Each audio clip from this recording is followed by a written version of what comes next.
तीन बातों पर ध्यान केंद्रित किया जाएगा। तीन बातों पर ध्यान केंद्रित किया जाएगा।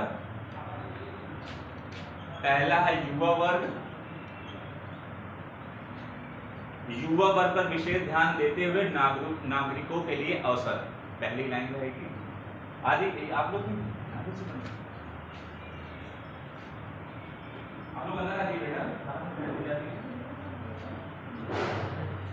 युवा वर्ग पर विशेष ध्यान देते हुए नागरिकों के लिए अवसर।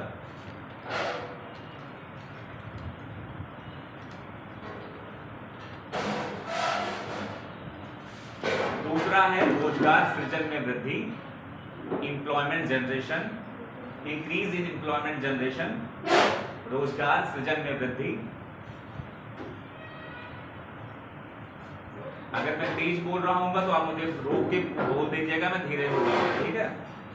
रोजगार सृजन में वृद्धि। तीसरा है सुदृढ़ एवं स्थिर बृहद आर्थिक वातावरण। सुदृढ़ और स्थिर, सुदृढ़ और स्थिर बृहद आर्थिक वातावरण। बृहद आर्थिक वातावरण। पहला पॉइंट है युवा वर्ग पर विशेष ध्यान दिया जाए। प्रधानमंत्री जब भी कहीं बाहर जाते हैं तो एक बात का विशेष ध्यान देते हैं, आपने नाम सुना होगा डेमोग्राफिक डिविडेंड, जिसको बोलते हैं जनांकी लाभांश। इसका मतलब यह है कि भारत के जो काम करने वाली मैक्सिमम जनसंख्या 65% जनसंख्या आपकी युवा है, और ये युवा जनसंख्या को हम बोलते हैं, जो युवा जनसंख्या या डेमोग्राफिक डिविडेंड किसको बोलते हैं कि जो 15 से लेकर 64 साल के बीच में काम करने वाली पॉपुलेशन है उसको हम बोलते हैं डेमोग्राफिक। जो वो युवा, वो लेबर शक्ति जो कि काम कर सकती है, आप डेमोग्राफिक डिविडेंड के पार्ट हैं, क्योंकि आपकी एज 15 साल से लेकर 64 साल के बीच में या 59 साल के बीच में।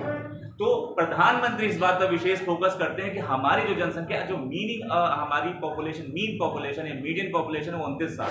मतलब अगर आप एवरेज निकाल के देखिए तो हमारी पॉपुलेशन का एवरेज 29 साल है, तो भारत की मैक्सिमम जनसंख्या वो युवा है। अब हमारे पास ये रिस्पॉन्सिबिलिटी कि हम इस युवा को जिस भी दिशा में मोड़ देंगे ये हमारे लिए काम करें। जापान ने अपनी युवा को स्किलफुल बनाया, आज वो सुपर पावर है। अमेरिका ने अपने युवा को स्किलफुल बनाया, आज वो सुपर पावर। और डेमोग्राफिक डिविडेंड मतलब जनांकी लाभांश का मतलब यह है कि 15 से लेके 59 साल या 64, कभी 64 भी बोल दिया है।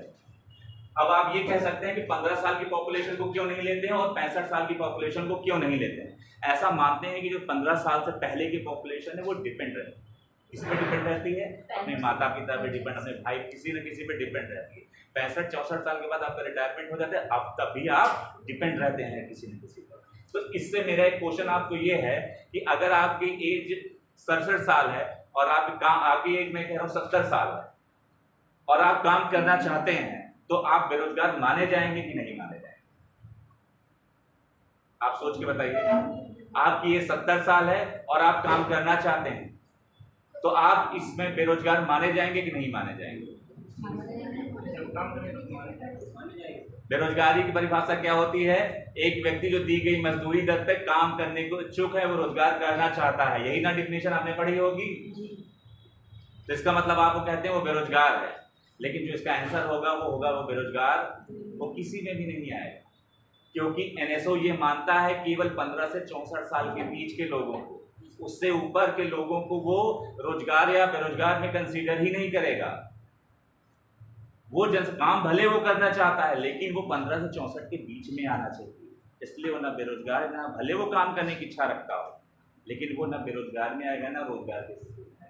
ठीक है, चलिए। दूसरा पॉइंट ये था रोजगार सृजन में वृद्धि। इसका मतलब ये है कि सरकार ही पूरी कोशिश करेगी इसके लिए तमाम तरीके के गवर्नमेंट स्कीम लॉन्च करे। उसका मेन पर्पस यही है कि इस बढ़ती हुई पॉपुलेशन को, और ये जो युवा पॉपुलेशन है ये आज से 20 से 50 साल बाद नहीं रहेगी, क्योंकि हम जो पॉपुलेशन आज इतनी मैक्सिमम वर्कफोर्स है धीरे धीरे करके ये बूढ़ी होती चली जाएगी, और जो नई ट्रेंड जनरेशन निकल के आ रही है वो ज्यादा बच्चे पैदा करने में इंटरेस्ट नहीं दिखाएगी। कारण क्या है? अब पहले क्या होता था कि आपके लिए 3 चीज जरूरी होती थी, रोटी, कपड़ा और मकान। ये चीजें जीवन के लिए जरूरी मानी जाती थी, लेकिन आज एक नया टर्म आ गया है कि रोटी, कपड़ा, मकान तो चलेगा ही, लेकिन साथ ही साथ क्वालिटी ऑफ लाइफ भी होनी चाहिए, आपका स्टैंडर्ड ऑफ लिविंग हाई होना चाहिए। तभी हम ये मान के चलेंगे कि आपकी लाइफ अच्छी है। विदेशों में रोटी कपड़ा मकान का चक्कर नहीं है, वहां पर ये है कि आपकी क्वालिटी ऑफ लाइफ अच्छी है कि नहीं है। तो इसका मतलब ये है कि जब भी क्लास चले तो पूछा नहीं जाता, बीच में चलते हुए पूछा मत करिए, सीधे आके बैठ जाया करिए। तो इसका मतलब ये है कि अगर हम युवा फोकस नहीं करेंगे और इनको रोजगार की व्यवस्था नहीं करेंगे तो ये अल्टीमेटली किसी भी अर्थव्यवस्था को नुकसान पहुंचाएंगे। इसीलिए सरकार आपके लिए घोषणा करती है कि हम आपको बेरोजगारी भत्ता देते हैं, ताकि आप कुछ भी, हालांकि 500 या 1000 रुपए से आपका कुछ भी नहीं हो सकता, लेकिन वो उनके कहने के लिए हो गया कि हमने आपके लिए ये दिया। अगला पॉइंट लिखिए स्टार बना के।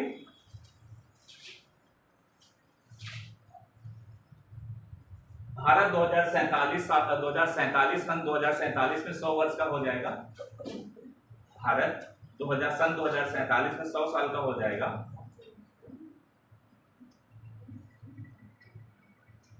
इसके लिए उन्होंने कहा कि 100 सालों में 4 बातों पर विशेष फोकस किया जाएगा,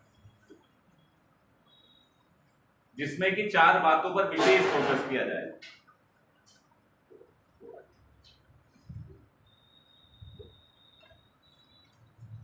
चार बातों पर विशेष फोकस किया जाएगा। पहला है महिलाओं का आर्थिक सशक्तिकरण। पहला है महिलाओं का आर्थिक सशक्तिकरण।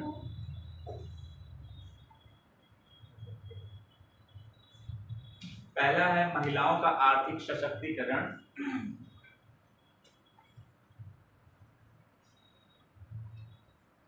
दूसरा है पीएम विश्वकर्मा कौशल सम्मान। पीएम विश्वकर्मा कौशल सम्मान। मुझे लिखना पड़ेगा या बोलने से काम चल जाएगा? चलेगा, अगर आप बोलिएगा तो मैं लिख भी दूंगा। पीएम विश्वकर्मा कौशल सम्मान, इसी को पीएम विकास भी कहते हैं, कोष्टक में लिख लीजिएगा ब्रैकेट में। पीएम विश्वकर्मा कौशल सम्मान। तीसरा है पर्यटन, जिसको आप बोलते हैं टूरिज्म। चौथा है हरित विकास। हरित विकास में एग्रीकल्चर पे फोकस करेंगे, एनर्जी पे फोकस करेंगे और भवन की बात की गई है। एग्रीकल्चर मतलब कृषि, एनर्जी मतलब ऊर्जा, भवन पे फोकस करें, तीसरा भवन। ऐसा बजट में 2023 के कहा गया, तो उसी आपने नहीं लिखा है ना पहले, तो ठीक है। इसका मतलब ये महिलाओं का आर्थिक सशक्तिकरण से क्या मतलब है? एनीवन, अगर किसी के दिमाग में कुछ भी आइडिया हो तो। बिल्कुल, किस तरीके से? एनआर, ठीक है, नेशनल रूरल लाइवलीहुड मिशन, ठीक है। और मोर जॉब अपॉर्चुनिटीज प्रोवाइड करना। इसका मतलब ये है कि आज से 30 साल पहले का भारत का आप कंपेरिजन करें तो महिलाएं नौकरी पर बहुत कम जाती है। ऐसा होता था? क्यों कम होता था? क्योंकि जनरली जो घर का बुजुर्ग होता था कि लड़कियां पढ़ लिख के क्या करेंगी, इनको कढ़ाई सिलाई सिखा दो, नॉर्मल काम चल जाएगा, नौकरी तुमको इनसे करानी नहीं है। लेकिन ये जो काम आज हमारे देश में, इस जो पिछले 10 से 15 सालों में क्रांति आई है, अब लोग लड़का और लड़की में धीरे धीरे करके जो अंतर है वो कम करना शुरू कर रहे हैं। वो कह रहे हैं जैसे लड़कियां पढ़ेंगी वैसे लड़कों के लिए, जैसे लड़कों के लिए एजुकेशन जरूरी है वैसे लड़कियां ही पढ़ेंगी, और लड़कियां धीरे धीरे करके आगे आ रही हैं। और ये कितना जरूरी है, जो काम आज हम कर रहे हैं यही काम विकसित देशों ने करीब 50 साल 100 साल पहले ही कर लिया। आप अमेरिकन इकोनॉमिक कंपेयर करेंगे तो आप वो सीधे बोलते हैं कि आप कितना कमाते हैं या कितना नहीं कमाते हैं। क्यों कमाते हैं? क्योंकि ये उनका मानना है कि दोनों लोग कमा रहे हैं, दोनों में अंतर नहीं होना चाहिए। महिलाओं को हम श्रम भी, पेज भी कम देते हैं तमाम तरीके से। अगर बॉलीवुड का कंपैरिजन करें तो एक्ट्रेस को पैसे कम मिलते हैं एक्टर के कंपैरिजन में, तो वो भी अपनी बात उठाते हैं कि हम जब बराबर का काम करते हैं तो पैसे हमको बराबर के चाहिए। तो हर चीज में आपको ये देखने को मिला, जब तक महिला सशक्तिकरण नहीं होगा, इनके लिए एम्प्लॉयमेंट अपॉर्चुनिटीज हम डेवलप नहीं करेंगे, भारत का विकास संभव नहीं। क्योंकि एक पुरुष और महिला एक दो पहिए की तरह की काम करते हैं। अगर एक पहिया स्ट्रांग होगा दूसरा कमजोर होगा तो ऑटोमेटिकली गाड़ी का बैलेंस नहीं बनेगा। तो सिंपल सी बात है कि सरकार का ये सोचना है कि इसलिए सरकार महिलाओं के रिगार्डिंग इतनी स्कीम लॉन्च करती है ताकि कोई ना कोई स्कीम के थ्रू उनके लिए आप तमाम उद्यमी योजना शुरू करती है, तमाम तरीके की सेल्फ हेल्प ग्रुप शुरू करती है, ताकि आप कुछ ना कुछ अपने तरीके से कमा सकें। आप देखेंगे मैक्सिमम जो अगर आप अभी सीबीएसई 10th का रिजल्ट है, 12th का देखा होगा, या यूनिवर्सिटी टॉपर्स की लिस्ट देखिए तो उसमें मैक्सिमम लड़कियां होती हैं। लेकिन क्वेश्चन ये होता है कि वो कितने दिनों तक अपनी एजुकेशन को परसू करते। तो ये बहुत जरूरी है कि जब तक लड़कियां पढ़ी लिखी नहीं होंगी तब तक देश का आर्थिक विकास संभव नहीं। दूसरा बात है पीएम विश्वकर्मा कौशल सम्मान। विश्वकर्मा, भगवान विश्वकर्मा का हिंदू माइथोलॉजी में भगवान विश्वकर्मा को ये माना जाता है कि जो बनाते हैं, जिसको क्रिएशन करते हैं, आर्किटेक्चर के नाम से उनको फेमस किया जाता है। तो भारत में ये कोशिश की जा रही है कि जो ये हैं, क्योंकि यही तो नए नए चीज बनाते हैं, शिल्प विकास और तमाम तरीके का, इनको प्रमोट करना जरूरी, क्योंकि यही भारत की असली धरोहर है। अगर इनकी जो आर्किटेक्चर को हम प्रमोट नहीं करते हैं तो ऑटोमेटिकली हमको नुकसान होगा। तीसरा, इसीलिए उन्होंने कहा कि पर्यटन का बढ़ावा देना बहुत जरूरी है। भारत सरकार नए नए तमाम तरीके की स्टैचू क्यों बनवा रही है? वो केवल दिखाने के पर्पज से नहीं, वो इस पर्पज से है कि आने वाले 50 सालों में, 100 सालों में जब भारत अगर ऊंचा होगा, भारत, अच्छी बात है कि G20 की मेजबानी भी इस साल करा, उसके बारे में लिखाऊंगा भी आपको। तो कहने का मतलब ये कि जब तक आप भारत की संस्कृति से लोगों को रूबरू नहीं कराएंगे तब तक आपके बारे में लोग कैसे जानेंगे? ऐसा नहीं कि भारत लोग जानते नहीं हैं, लेकिन जो आज रेपुटेशन आपको मिल रही है ये पहले समय में देखने को नहीं मिलती थी। और ये रेपुटेशन मिलने का मेन कारण है कि आपने आत्मनिर्भर बने। हमने सब कुछ विदेशों से इंपोर्ट करते थे, चाहे वो टेक्नोलॉजी हो। आज हम रूस के साथ मिलकर ब्रह्मोस मिसाइल बना रहे हैं जिसकी डिमांड पूरे दुनिया भर में। हम एक साथ एक क्रायोजेनिक इंजन से 102, 103 रॉकेट लॉन्च कर रहे हैं, तो विश्व भर में हमारी डिमांड बढ़ी है। इसका सिंपल सा मीनिंग ये है कि जब आप इंडिपेंडेंट होते हैं, आप दूसरों पर डिपेंड नहीं होते, तो दुनिया आपको झुक के सलाम करती है। वही बात आपकी ज़िंदगी के साथ भी अप्लाई होती है, वही साथ आपके देश के लिए भी अप्लाई होती है। ठीक है, अगला पॉइंट लिखिए। अगला पॉइंट था हरित विकास। हम एग्रीकल्चर, एनर्जी और वाटर विशेष ध्यान देंगे। ठीक है, अगला पॉइंट लिखिए। आर्टिफिशियल इंटेलिजेंस, जिसको बोलते हैं एआई, 3 इसके एक्सीलेंस सेंटर बनाए जाएंगे। आर्टिफिशियल इंटेलिजेंस के लिए 3 एक्सीलेंस सेंटर बनाए जाएंगे। आप मुझे कोई ये बताइए कि एआई होता क्या है, आर्टिफिशियल इंटेलिजेंस होता क्या है, आपकी अपनी समझ क्या कहती है? और यकीन मानिए कि आप रोज एआई का इस्तेमाल करते हैं अपनी जिंदगी में, और रोज हो सकता है घंटे में 10 बार भी करते हैं, लेकिन आपको पता नहीं कि उसको एआई बोलते हैं या नहीं बोलते। जब कोई सिस्टम मानव की तरह कार्य करने लगता है, नहीं, वो तो डिफिनीशन हो गई। मैं ये जानना चाहता हूँ कि आप अपने जिंदगी में कैसे एआई का इस्तेमाल करते हैं। वो तो ठीक है, डेफिनेशन आपकी सही है कि जो कोई सिस्टम मानव वगैरह काम करने लगे या ह्यूमन बिहेवियर के अकॉर्डिंग काम करने लगे, ये तो एक आर्टिफिशियल इंटेलिजेंस हो गया। लेकिन आप कैसे इसका इस्तेमाल करते हैं?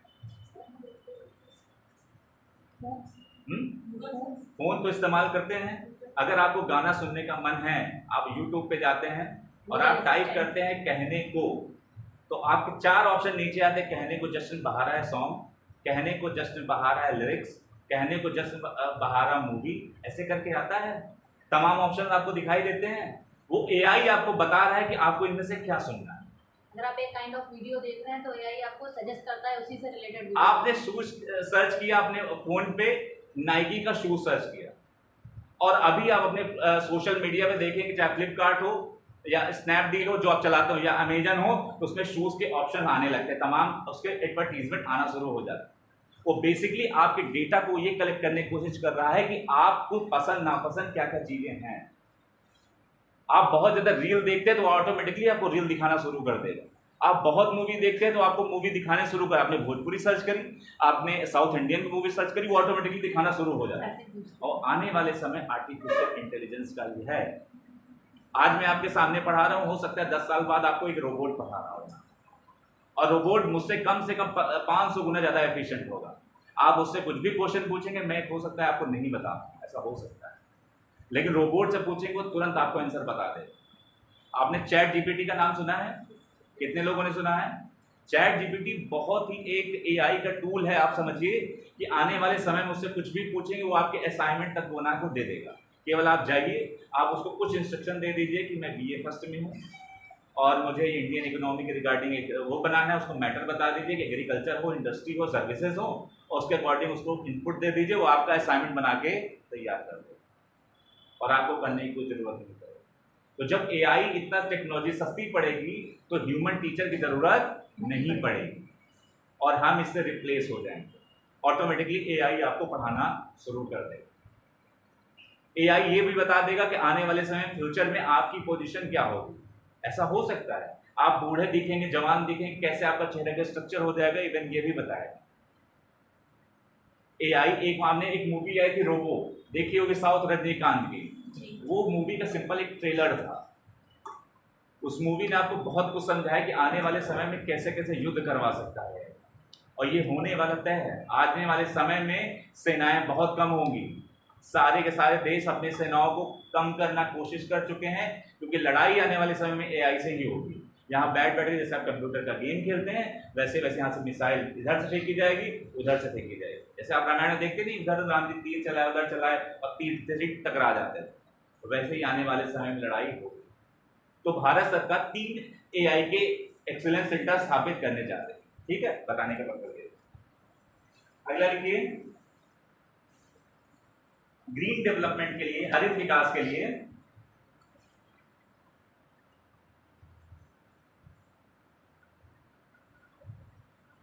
भारत सरकार ने यह तय किया है कि 2070 तक हम कार्बन का उत्सर्जन खत्म कर देंगे। 2070 तक नेट कार्बन इमिशन या उत्सर्जन हम 0 कर देंगे। नेट कार्बन इमिशन या कुल कार्बन का जो उत्सर्जन है उसको हम 0 पर ले आएंगे।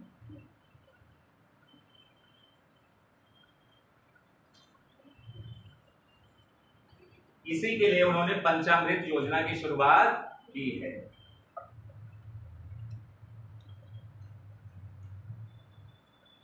इसी के लिए उन्होंने पंचामृत योजना की शुरुआत की है।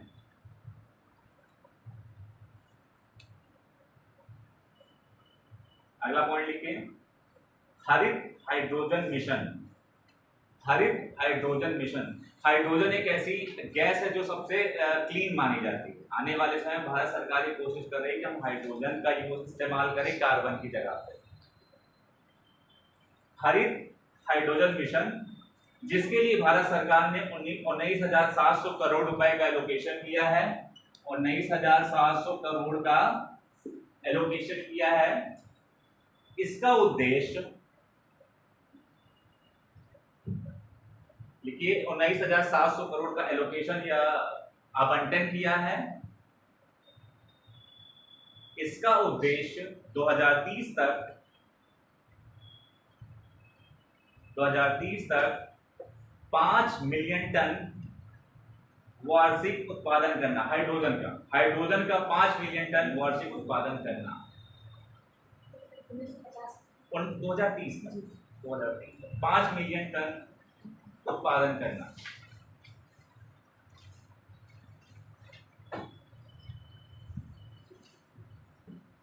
दो 2030 तक 5 मिलियन टन का हाइड्रोजन का उत्पादन करना। अगला पॉइंट लिखिए, हाइड्रोजन इसलिए इस्तेमाल क्योंकि हाइड्रोजन बहुत क्लीन एनर्जी मानी जाती है। आने वाले समय में क्योंकि हमको पता है कि पेट्रोल और डीजल खत्म हो जाएंगे, हमारे पास कोई ऑप्शन नहीं बचेगा, क्योंकि इनका, इसको बोलते हैं ये अनवीकरणीय है, इसको फिर से रिसाइकल नहीं करा जा सकता है। तो इनका इस्तेमाल खत्म करना है, इसलिए सरकार सोलर लाइट को प्रमोट कर रही है, या ग्रीन एनर्जी को प्रमोट कर रही है, या विंड एनर्जी को प्रमोट कर रही है। इसलिए क्योंकि पता है कि आने वाले समय में इसका इस्तेमाल बहुत कम होगा। आने वाले समय में ऐसा भी हो सकता है कि कल को आपको पानी से भी गाड़ियाँ चलती हुई दिखें। ऐसा क्यों? क्योंकि पानी में क्या होता है, हाँ, गन्ने के रस से इथेनॉल से भी उसका प्रोडक्शन शुरू हो चुका है। पानी से भी शुरू हो सकता है, क्यों? क्योंकि पानी में क्या होता है, H2O। तो हो सकता है पानी के H2 को अलग करें और वो को अलग करके हाइड्रोजन बना के निकाल सकते हैं। कुछ भी हो सकता है, क्योंकि आज से 20 साल पहले आपने नहीं सोचा था कि एक सिंपल टच से आप दुनिया के किसी कोने में पहुंच सकते हैं। आप बैठे बैठे कोई भी वीडियो देख सकते हैं, आपने सोचा भी नहीं होगा।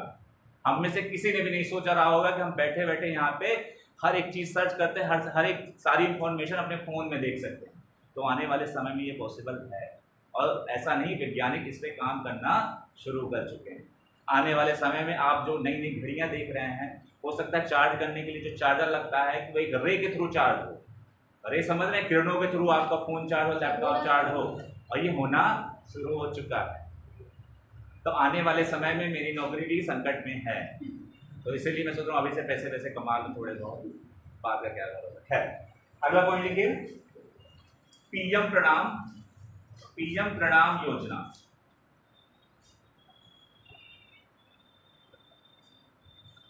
पोस्टर में डाल दीजिए ब्रैकेट में, पृथ्वी माँ, जो उन्होंने बजट में जो लिखा है मैं वही लिखा रहा हूँ, पृथ्वी माता के पुनरुद्धार,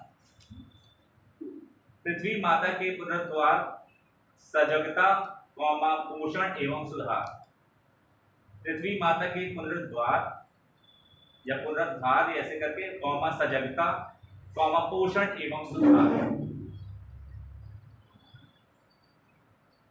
इसका मतलब यह है कि हमको रासायनिक उर्वरकों का इस्तेमाल कम से कम करना है, क्योंकि जितना ज्यादा आप ये रासायनिक उर्वरकों का इस्तेमाल कर रहे हैं, ये पानी खेतों, आप इसको खेतों में डालते हैं और जब बारिश होती है खेतों के माध्यम से ये सीधे सीधे गंगा में पहुंचता है या नदियों में पहुंचता है, और गंगा में आर्सेनिक की मात्रा बहुत ज्यादा पाई गई है। कुछ एरिया में, कानपुर के एरियाज को देख लो जहां पर इंडस्ट्री ज्यादा है, उसका सीधा कारण आपको कैंसर है। आज 4 साल के बच्चों को ब्लड कैंसर हो रहा है। 2 साल पहले मैंने ब्लड दिया तो 4 साल का बच्चा, उसको ब्लड की या कैंसर की स्पेलिंग भी नहीं पता होगा, और वो 4 साल का बच्चा ब्लड कैंसर से जूझ रहा है। पहले कैंसर होता था बहुत बड़ी बीमारी मानी जाती थी, आज बहुत नॉर्मल हो गई। पहले मधुमेह या बहुत बड़ी बीमारी मानी जाती थी, आजकल कहते हैं ये अमीरों की बीमारी है।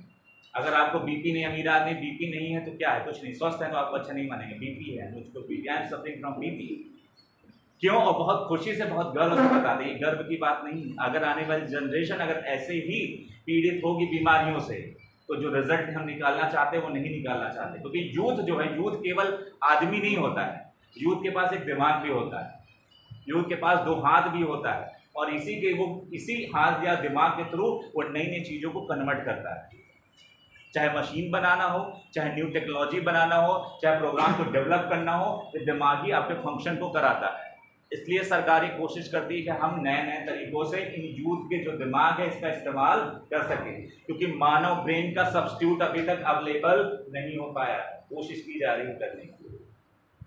अगला पॉइंट लिखिए, गोबर धन स्कीम। आप इसके बारे में नाम सुन चुके होंगे, क्या है बताइए?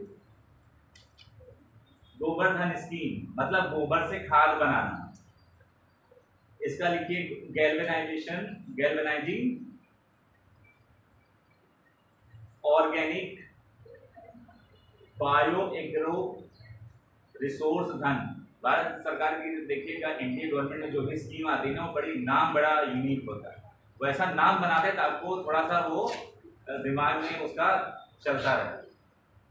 आपने अभी पढ़ा होगा पिछली क्लासों में कि मिलेट जो होते हैं मोटे अनाज, उसमें श्री अन्न करके नाम हो गया है। अब इसका कॉन्सेप्ट तो मुझे भी नहीं समझ। अब आप बाजरा नहीं बोलेंगे, श्री बाजरा बोलेंगे, श्री रागी बोलेंगे, श्री ज्वार बोलेंगे, ऐसा कुछ आपने सुना था? पढ़ा होगा आपने, मुझे लगता है पढ़ाया गया, नहीं पढ़ाया गया, मैंने इस बात को काट दिया। मोटे अनाज के लिए बोला गया ना, तो आप उसको बाजरा मत बोलिएगा, श्री बाजरा। वो सारे जो मोटे अनाज है वो श्री अन्न के नाम से जाने जाते हैं। तो क्वेश्चन में आपके सामने ये आ सकता है कि इनमें से कौन सा श्री अन्न नहीं है। तो श्री अन्न में कौन कौन सा अनाज है मैंने लिखा, मैंने इसको काट दिया, मालूम है आपको पढ़ाया जा चुका है।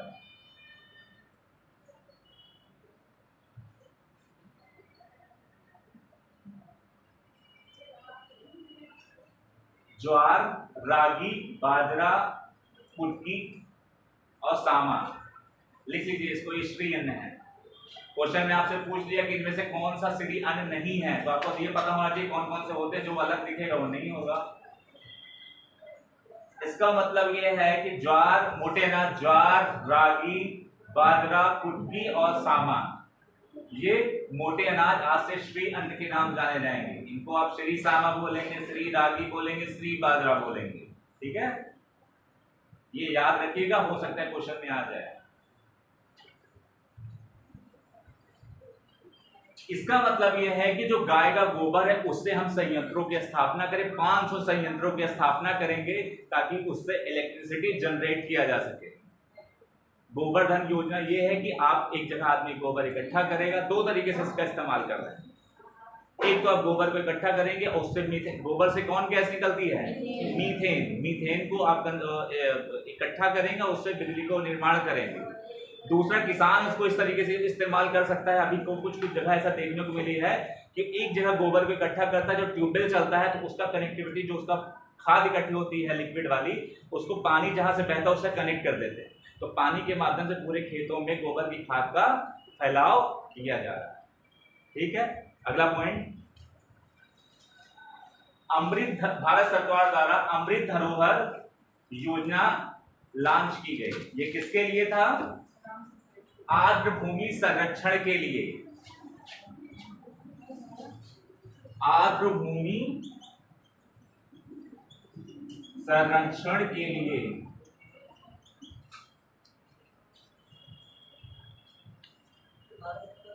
भारत सरकार द्वारा अमृत धरोहर योजना की शुरुआत की गई, जिसका उद्देश्य आर्द्र भूमि संरक्षण के लिए किया गया। यह उद्देश्य क्या था कि जो आर्द्र भूमि का संरक्षण किया गया। पहले इनकी संख्या 26 थी, लेकिन अब 75 हो गई है। और सबसे ज्यादा आर्द्र भूमि कहां पाई जाती है भारत में? तमिलनाडु।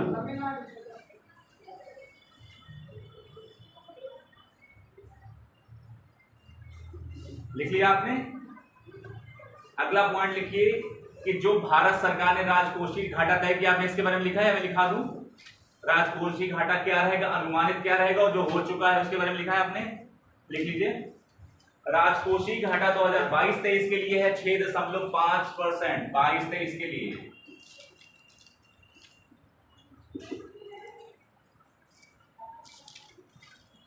2022-23 के लिए जो राजकोषीय घाटा क्या मतलब होता है? फिस्कल डेफिसिट क्या होता है? टोटल एक्सपेंडिचर, कुल व्यय माइनस टोटल इनकम। कितनी सरकार की आपने खर्चा किया, कितना उनको आमदनी हुई, इन दोनों के बीच का डिफरेंस। ठीक है, 2023-24 के लिए 5.9% अनुमानित। अभी 2023-24 आया नहीं है, लेकिन हमने अनुमान लगाया है कि जो घाटा होगा वो कितना होगा? 5.9%।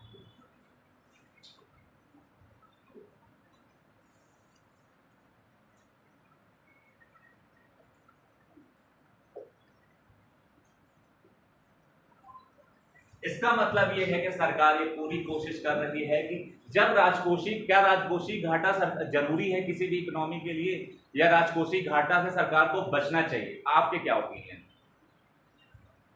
आपके सामने प्रश्न ये है कि अगर आपकी क्वेश्चन आ जाए कि भारत सरकार राजकोषीय घाटा का मतलब ये है कि खर्चे ज्यादा कर रही है, उसको इनकम कम मिल रही है, तो आपको क्या लगता है कि सरकार को राजकोषीय घाटा कम करना चाहिए कि सरकार को राजकोषीय घाटा और बढ़ाना चाहिए? आपके क्या विचार? बढ़ाना चाहिए, विकास होगा। बढ़ाना चाहिए। कितना बढ़ाना चाहिए बताइए, कितना बढ़ाना चाहिए? उसकी कुछ लिमिटेशंस होगी या ऐसे ही जितना चाहे बढ़ा सकती है? क्योंकि राजकोषीय घाटा बढ़ने का सीधा सा मतलब यह है कि सरकार और अधिक से अधिक आपके ऊपर पैसे खर्च करेगी। पैसे खर्च करने का इम्पैक्ट इकोनॉमी में ये भी होगा कि इन्फ्लेशन भी आएगा, महंगाई का क्या मतलब है? जब कीमत स्तर, सारे वस्तुओं सर्विसेज का कीमत स्तर बढ़ जाता है, लेकिन अगर कीमत स्तर बढ़ गया और आपकी आमदनी उस हिसाब से नहीं बढ़ी तो आप खर्च कैसे चलाएंगे? इसलिए आरबीआई हमेशा कहता है कि जो इन्फ्लेशन है वो हमेशा 4+-2 के बीच में होना चाहिए। इसका मतलब ये 4 में 2 जोड़ देंगे 6, 4 में से 2 घटा दोगे 2 और 6 के बीच में ही मुद्रास्फीति की दर होनी चाहिए, इन्फ्लेशन होना चाहिए। अगर इससे ज्यादा है तो ये इकोनॉमी के लिए अच्छा नहीं है। इन्फ्लेशन बढ़ने से फायदा होता है नो डाउट, लेकिन अधिक इन्फ्लेशन बढ़ेगा तो उससे बहुत ज्यादा नुकसान है। सरकारी कर्मचारियों के तो बल्ले बल्ले है, क्योंकि सरकार हर 6 महीने को उनको क्या देती है? महंगाई भत्ता, डीए। और जो आदमी 20,000 रुपए साल भर हर महीने कमा रहे, जिसकी इनकम प्राइवेट जॉब है फिक्स है, वो कैसे इस खर्चों को निपटाएगा? पहले जिस खर्चे के लिए उसको 15,000 पे काम चल जाता था, अभी उन्हीं खर्चों के लिए उसको 17,000 पेमेंट करना पड़ेगा। तो पहले वो 5,000 बचा पाता था, अब कितना बचा रहा है? 3,000। तो उसकी सेविंग्स बचत दिक्कत होगी कि नहीं। और आपको पता है कि भारत में कितने लोगों के पास सरकारी नौकरी है, उसका हाल पता ही है आपको। तो अल्टीमेटली कौन सफर करेगा? जो डेली अर्नर है, जो रिक्शा चला रहा है, क्योंकि उसकी इनकम फिक्स है। इसीलिए कहते हैं कि दाल रोटी के लिए भी पैसे इकट्ठे नहीं हो पा रहे हैं, क्योंकि जो सरकारी कर्मचारी उनके लिए तो आपने डी अनाउंस कर दिया, उनको तो मिल गए पैसे, बाकी लोग कहाँ जाएंगे? और भारत की मैक्सिमम जनसंख्या जो है वो कहीं ना कहीं स्वरोजगार में लगी हुई। सरकारी नौकरी तो 2 से 3% लोग यार, पूरे अगर आप स्टेट और सेंट्रल दोनों की बात करें तो मुश्किल से 3 करोड़ लोग हैं, मुश्किल से। मैं भी ये अनुमान ज्यादा ही बता रहा हूं आपको। तो समस्या है कि मैक्सिमम जनरेशन की इनकम तो फिक्स है, उनके ऊपर आपने पेट्रोल का दाम या डीजल का दाम 1 रुपए भी बढ़ा दिया तो वो उनके लिए मुसीबत हो जाती है। क्यों? क्योंकि परिवहन, जब आपने तेल का दाम बढ़ाया तो अल्टीमेटली इसका मतलब ये है कि जो गुड्स सर्विसेज परिवहन, एक ट्रक एक स्थान से लेकर दूसरे स्थान तक सामान की ढुलाई कर रहा है, वो सबका रेट ऑटोमेटिकली बढ़ा देगा। इसलिए 1 रुपए पहले बढ़ाते थे सरकार तो लोग हाय तौबा करने करते थे, लेकिन आज भी वो चीजें बढ़ती है तो उसका अल्टीमेटली इफेक्ट आपको ही देखने को मिलेगा। इसलिए राजकोषीय घाटा सही है, ऐसा नहीं है। राजकोषीय घाटा का मतलब सरकार ज्यादा से ज्यादा खर्च कर रही है। क्यों खर्च कर रही है? वो चाहती है कि आपके लिए तरह तरह की नई नई सुविधाएं तैयार हो जाएं, आपके लिए हॉस्पिटल्स बन जाए, आपके लिए कॉलेज बन जाए, आपके लिए यूनिवर्सिटी बन जाए, आपके लिए हाईवेज बन जाए। क्योंकि जब ये चीजें बनती हैं तो ऑटोमेटिक अपने साथ नई नई चीजें और बनाती जाती हैं। लखनऊ और हरदोई के बीच में 4 लेन का हाईवे बन रहा है, इसका इंपैक्ट केवल सड़क बनने लोगों को रोजगार से नहीं है, इसका इंपैक्ट ये भी देखिए कि अगल बगल जो जमीनें होंगी अब उसमें मॉल खुलेंगे, नई नई दुकानें खुलेंगी, तो अल्टीमेटली लोगों को नए नए रोजगार के अवसर मिलेंगे। ये एक स्पिल और इफेक्ट जनरेट करेगा कि ऑटोमेटिकली आपको फिर सरकार को कुछ नहीं करना पड़ेगा, ऑटोमेटिकली लोग जमीन खरीदते जाएंगे, उसमें नया उसमें बुटीक बनाएंगे, उसमें हो सकता है मॉल बनाए, उसमें हो सकता है कि मैरिज हॉल बनाए, तो अल्टीमेटली वो तो किसी न किसी तरीके से रिसोर्स को ही जनरेट करेगा। और ये इसीलिए सरकार हाईवेज का निर्माण करती है तो आसपास की जमीनों के दाम कई गुना बढ़ जाते हैं। अगला पॉइंट लिखिए, सरकार ने इनकम टैक्स स्लैब को चेंज किया है। आपको पता है, ये बात आपको पता है कि इनकम टैक्स के स्लैब को चेंज किया है। अब इसमें 6 स्लैब बनाए गए हैं कि 7 लाख की इनकम तक का आपको कोई टैक्स, 7 लाख तक की आय पर आपको किसी प्रकार का कोई टैक्स नहीं देना पड़ेगा अगर आपकी आय 7 लाख रुपए से कम है तो। अब स्लैब क्या बनाया गया लिखिए, 0 से 3 लिख दूं या बोल दूं? बोल देता हूं। 0 से 3 लाख के बीच में कोई टैक्स नहीं लगेगा, 0%। 3 से 6 लाख के बीच में 5%, 6 से 9 के बीच में 10%, 6 से 9 के बीच में 10%, 9 से 12 के बीच में 15%, 12 से 15 के बीच में 20%, और अगर आपकी इनकम 15 लाख से ऊपर है तो आपको 30% टैक्स देना पड़ेगा। साथ ही साथ को सेस और सरचार्ज भी लेती है सरकार। फिर से बोलूं, लिख लिया है? फिर से 0 से 3 लाख के बीच में इनकम है तो 0%, 3 से 6 के बीच में 5%, 6 से 9 के बीच में 10%, 9 से 12 के बीच में 15%, 12 से 15 के बीच में 20%, और 15 लाख रुपए से इनकम आपकी अधिक है तो 30%। अब आपको ये जानने की जरूरत है रुपया आता कहां से और रुपया जाता कहां से, कहां कितने में जाता है। अगर सरकार 1 रुपए कमाती है तो उसमें किसका कितना प्रतिशत है, और सरकार अगर 1 रुपया देती है तो उसमें किसका कितना प्रतिशत है। तो आप लिखिए रुपया कहां से आता है, from where rupee comes from.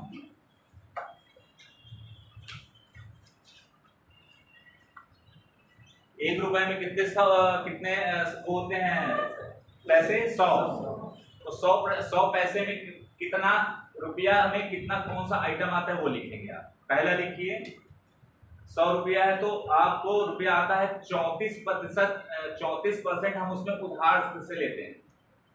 मैं ये कहूँ कि भारत में 1 रुपया आ रहा है तो उस 1 रुपया में कौन कौन सी चीजें इन्वॉल्व, कहाँ कहाँ से हम 1 रुपया इकट्ठा कर रहे हैं, तो उसमें 34 पैसे जो है वो हम उधार से आता है। मतलब हमने दूसरे देशों से उधार लिया, या IMF से उधार लिया, या वर्ल्ड बैंक से उधार लिया, या RBI से उधार लिया, किसी न किसी उधार के तरीके से आता है। तो लिखिए 34% उधार से आता है। उधार लिखिएगा, उसके आगे डैश बनाइएगा 34%, ऐसे करके बना लीजिए आप। ये हो गया उधार 34%। कभी कभी इसका क्रोनोलॉजी ऑर्डर सेट करने को दे देता है कि कौन ज्यादा, किससे ज्यादा से हिसाब से ज्यादा से बढ़ते हुए क्रम में इसको सेट कर देंगे, ऐसा आता है। GST 17%, GST से कितनी मिलती है? 100%, 100 पैसे में 17 पैसे। कॉर्पोरेशन टैक्स जिसको बोलते हैं निगम कर, कॉर्पोरेशन टैक्स निगम कर का मतलब जो कंपनियां होती है जब उनका प्रॉफिट होता है तो उनके प्रॉफिट से भी सरकार को हिस्सा मिलता है, वो है 17 पैसे या 17%, जो भी आप लिखना चाहें। इनकम टैक्स 15%, 15 पैसे। Income tax 15%।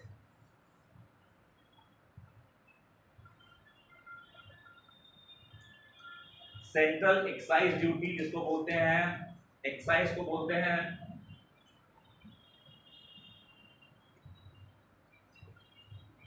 एक्साइज को क्या बोलते हैं हिंदी में? लिख लीजिए, सेंट्रल एक्साइज ड्यूटी 7 पैसे।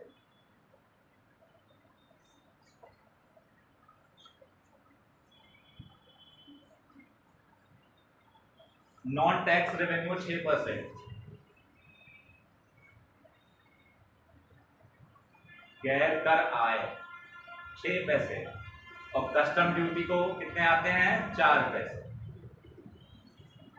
कस्टम ड्यूटी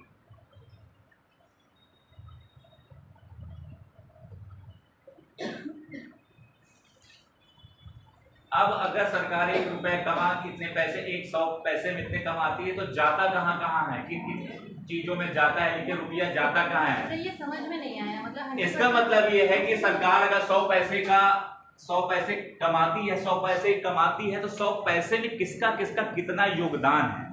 मतलब ये कि 34 पैसे वो अरेंज करती है आपको उधार लेके, 17 पैसे वो उसको GST से मिलते हैं, 17 पैसे उसको कॉर्पोरेशन टैक्स से 15, मतलब निगम कर से 15 पैसे मिलते हैं। मैं एक कंपनी हूँ रिलायंस की, मुझे प्रॉफिट हुआ तो मैंने सरकार को हिस्सा तो उसमें देना पड़ेगा, प्रॉफिट में हिस्सा। तो टोटल अगर आपकी आमदनी 100 पैसे, हमने 100 एक बेसिक इसलिए मानते हैं कि हमको 100 कैलकुलेशन करने में आसानी होती है। तो सरकार अगर 100 पैसे कमा रही है तो उसमें जो हिस्सा है कॉर्पोरेशन टैक्स का, निगम कर को 15 पैसे केवल जो कंपनियों के प्रॉफिट से आता है, बाकी 34 पैसे वो दूसरे देशों से या किसी संस्था से उधार लेके काम चला रहे हैं। इसका मतलब ये, आप अगर 100 पैसे आप कमा रहे हैं और जाता कहाँ कहाँ है तो वो लिखिए। ब्याज भुगतान में 20 पैसे, किसी का ऐसे लिखिए यहाँ कम से कम, या लिखे रुपया जाता कहाँ का है, यहाँ लिखे ब्याज भुगतान 20 पैसे। ब्याज भुगतान क्या होता है? एनीवन?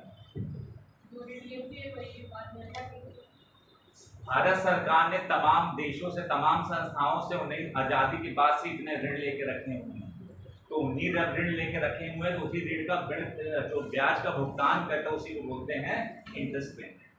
तो उसमें पैसा ज्यादा है, कितना? 20 पैसे। अगला लिखिए,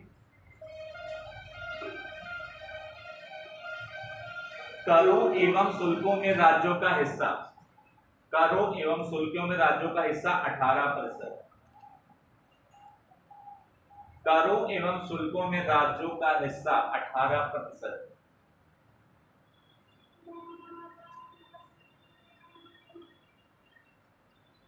केंद्र प्रायोजित योजनाएं 9 पैसे या 9%। केंद्र प्रायोजित योजनाएं 9%। Sponsored, centre sponsored scheme, CSS बोलते हैं इसको। रक्षा के लिए 8 पैसे या 8%। रक्षा मतलब डिफेंस, जिसमें तीनों डिफेंस शामिल हैं। सब्सिडी 7 पैसे या 7%। वित्त आयोग अंतरण 9 पैसे। वित्त आयोग भी राज्यों को पैसे देती है। अब क्वेश्चन ये है कि आपको ये बताना है कि वित्त आयोग राज्यों को किस तरीके से पैसे देता है, उसके लिए उन्होंने क्या क्राइटेरिया सेट करके रखा हुआ है। आपने कभी फाइनेंस कमीशन का नाम सुना है वित्त आयोग का? एनीवन? वो किस आर्टिकल में आता है?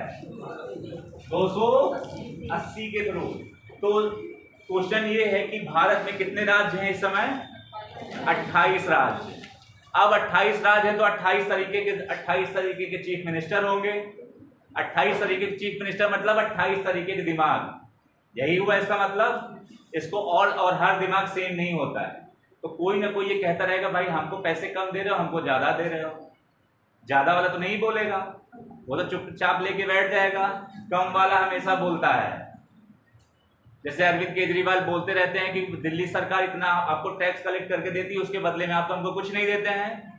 केरल सरकार कहती है हम आपके लिए हमने अपने प्रदेश को स्वास्थ्य के लेवल पे, एजुकेशन के लेवल पे, स्टैंडर्ड ऑफ लिविंग के लेवल पे हमने ऊंचा किया, उसके बदले में हम आपको टैक्स इतना कलेक्शन करके देते हैं, आप हमको देते ही नहीं है। साउथ के स्टेट हर बार कंपेयर करते रहते हैं और साथ ही साथ कंप्लेन भी करते रहते हैं कि उत्तर प्रदेश को बहुत पैसे मिलते हैं, बिहार को बहुत पैसे देते हैं आप, राजस्थान को पैसे देते हैं। साउथ वाले स्टेट दक्षिण के राज्य कहते हैं हमको क्यों नहीं देते, हम भी तो आपके लिए तमाम तरीके के टैक्स कलेक्ट करके देते हैं, तो हमको पैसे क्यों नहीं मिलते हैं। तो फाइनेंस कमीशन बेसिकली काम ये करता है कि ये डिस्ट्रीब्यूट करता है कि जो पैसे कलेक्ट हुए हैं उसको राज्यों के बीच में कैसे बांटना है, उसके लिए उन्होंने कुछ क्राइटेरिया सेट करके रखा हुआ।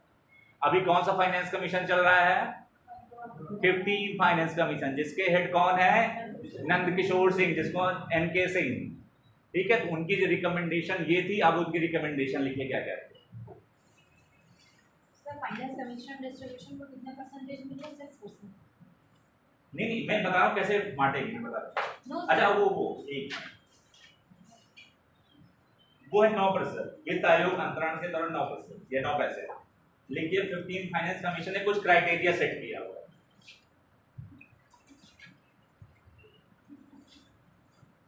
पॉपुलेशन,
इसको लिखिए, मैं बताता हूँ क्या है।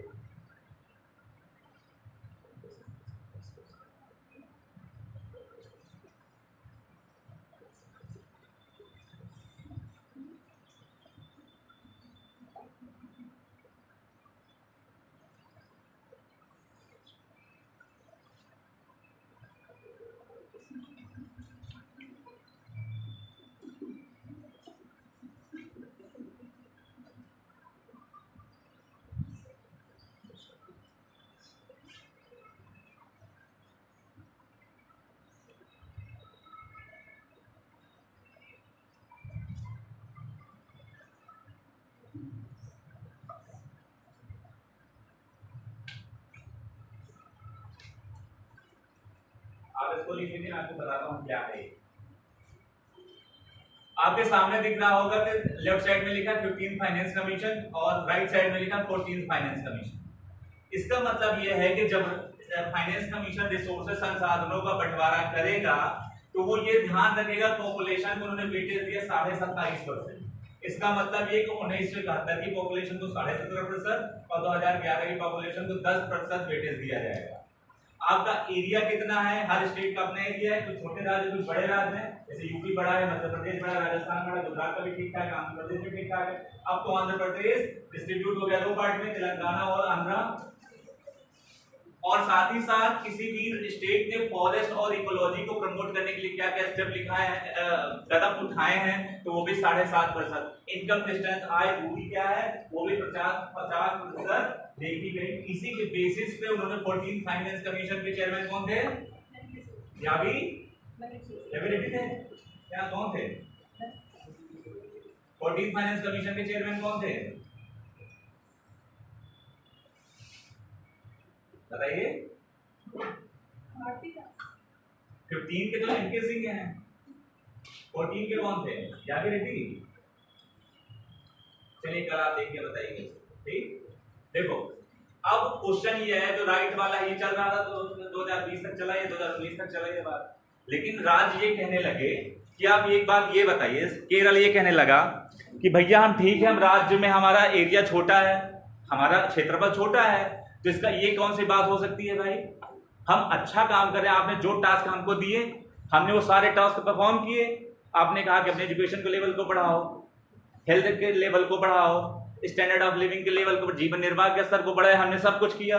ये तो वैसे हो गया कि एक आप क्लास टीचर है, बच्चा टॉप कर रहा है हर बार, उसको प्राइज न दे के बोल रहा है, गधे को बोल रहा है कि लो तुम घड़ी ले जाओ और पढ़ाई करो। कहने का मतलब ये कि जो क्लास में पुअर परफॉर्मेंस कर रहा है तो वो उसको ज्यादा तुम पैसे दे रहे हो। बिहार सबसे गरीब पिछड़ा जिलों में से एक है, उत्तर प्रदेश वाले को ठीक से काम नहीं कर रहे हैं, तो ये हमारी गलती। अगर हम अच्छा कर रहे हैं, मैं टॉप कर रहा हूं, तो हमारी गलती तो नहीं हो सकती ना, या हमारी मजबूरी तो नहीं हो सकती है। तो आप पैसे इस तरीके से दीजिए कि जिसके जो जैसा परफॉर्म कर रहा है उस हिसाब से दीजिए, यही रूल भी कहता है। आप ये कहेंगे मैं अच्छा कर रहा हूं तो सर आप मुझ पर और विशेष ध्यान दीजिए, आप मेरे लिए और रिसोर्सेज का अरेंजमेंट करिए। तो स्टेट, छोटे स्टेट खासतौर पर बहुत नाराज थे, क्योंकि उसमें जोड़ दिया आपने क्या, पॉपुलेशन को आप वेटेज दे रहे हैं 27.5%। तो केरल की पॉपुलेशन तो कम है, जितने गरीब राज्य हैं सबके पास पॉपुलेशन भर के है, ये भर के बच्चे पैदा किए जा रहे हैं। और हमने कहा कि आप 2 बच्चे रखो, 1 बच्चे रखो, तो हमारी गलती तो नहीं हो सकती है, हम तो अच्छा कर रहे हैं ना। आपकी जो आपने जो चीजें कही हमने वो किया, तो ये हमारी गलती नहीं हो सकती है। तो भारत सरकार ने, वित्त आयोग ने अपना पैमाना चेंज किया। उन्होंने कहा ठीक है, अब हम पॉपुलेशन को वेटेज 15% ही देंगे, जनसंख्या को, और एरिया जो आपका है क्षेत्रफल उसका वेटेज हम 15% ही देंगे। नई चीज ये जोड़ी की फॉरेस्ट और इकोलॉजी। इसका मतलब ये कि हम ये सरकार का ये भी दायित्व है कि भारत में राज्यों के बीच में वनों का क्षेत्रफल बना रहे। अगर वन खत्म हो जाएंगे तो अल्टीमेटली हम खत्म हो जाएंगे। तो जो राज्य इस चीज के लिए मतलब तमाम तरीके का कोशिश करेंगे कि वनों को बढ़ाने में, जैसे एमपी ने काफी कोशिश की, एमपी में वन ज्यादा मिलेंगे, छत्तीसगढ़ में आपको वन अच्छे खासे मिलेंगे। और आप अगर कोई भी राज्य वनों को काट के तमाम तरीके का डेवलपमेंट प्रोजेक्ट कर रहा है, क्या हुआ? अगर वन नहीं तो अगर आपने वनों को बढ़ाने के लिए जो प्रयास किए हैं उसके हिसाब से आपको वेटेज दिया जाएगा। तो पहले इसका वेटेज था 7.5%, अब इसको 10 कर दिया गया है, इसलिए इसी के बेसिस पे आपको पैसे मिलेंगे फाइनेंस कमीशन के थ्रू। और इनकम डिस्टेंस पहले 50 था, 45 हो गया 15 में, और डेमोग्राफिक परफॉर्मेंस में 12.5%, और टैक्स एफोर्ड कितना कलेक्शन, कितना आपने योगदान दिया हुआ है उसके बेसिस पे 2.5% एक्स्ट्रा मिलेगा। इन सब का भी एक रेशियो बनाया जाएगा, और उसके बेसिस पे जिस स्टेट को जितना पैसा आएगा उतना उसको दिया जाएगा। फाइनेंस कमीशन के थ्रू भारत सरकार कितना % राज्यों को देती है? पहले 32 था, कितना हो गया? 42 में से एक उन्होंने घटा दिया। क्यों? बोला कि जम्मू और कश्मीर लद्दाख नया रीजन खुला है, बना है, उसमें अगर डेवलपमेंट करना है तो 1% हम सीधे उनको दे देंगे। तो 41% राज्यों को देती है, और 1% जो देती है किसको? जम्मू कश्मीर और लद्दाख रीजन को देती है, ताकि सब लोग खुश रहें। हालांकि इसमें भी लोग खुश नहीं हैं। क्यों खुश नहीं? क्योंकि अगर साउथ के स्टेट वाकई बहुत अच्छा कर रहे हैं, वो लोगों उनकी इनकम जो जनरेट हो रही, आय जो बना रहे हैं वो अच्छा खासा बना रहे हैं, केंद्र सरकार को ज्यादा योगदान दे रहे हैं, उसके बदले उनको मिल कम रहा है। अरविंद केजरीवाल दिल्ली के चीफ मिनिस्टर हमेशा इस बात की शिकायत करते हैं, दिल्ली सबसे ज्यादा टैक्स कलेक्ट करके देती है। और इसके बदले में केंद्र सरकार उनको कुछ नहीं देती। साउथ के स्टेट काफ़ी नाराज रहते हैं इस बार, इस क्योंकि उनका मानना ये है कि बिहार ये लोग तो कुछ कर नहीं पाते हैं, न कुछ करते हैं, इनको देखो तो सब भ्रष्ट सरकार है, नहीं कोई सिस्टम अपनाते हैं, न इनकी इंडस्ट्री है, कुछ तो है नहीं है, ये फ्री का बैठे बैठे खा रहे हैं। उनका ये मांगे रहती है कि जो फ्री इनको आप पहले स्किल तो बनाओ, इनको कुछ करो कि खुद कमाने के लिए तैयार हो सके। कब तक आप इनको बैठा कर खिलाएंगे? लेकिन हम भारत एक अभिन्न अंग है, अखंड भारत है, तो हमारे लिए सारी चीज़ें, अगर हमारी एक अंगुली खराब हो गई इसका मतलब ये नहीं कि हम उसको सारा अंग खराब है, हमको उसको ध्यान देना ताकि वो भी अंगुली ठीक हो पाए। इसलिए सरकार पूरी कोशिश करती है कि जो पिछड़े जिले हैं उसमें रिसोर्स का यानी संसाधनों का एलोकेशन ज़्यादा करती है। ठीक है, आगे बढ़ें। आप में से मुझे कोई लोग पानी पिला देंगे? मैं पानी लाना भूल गया।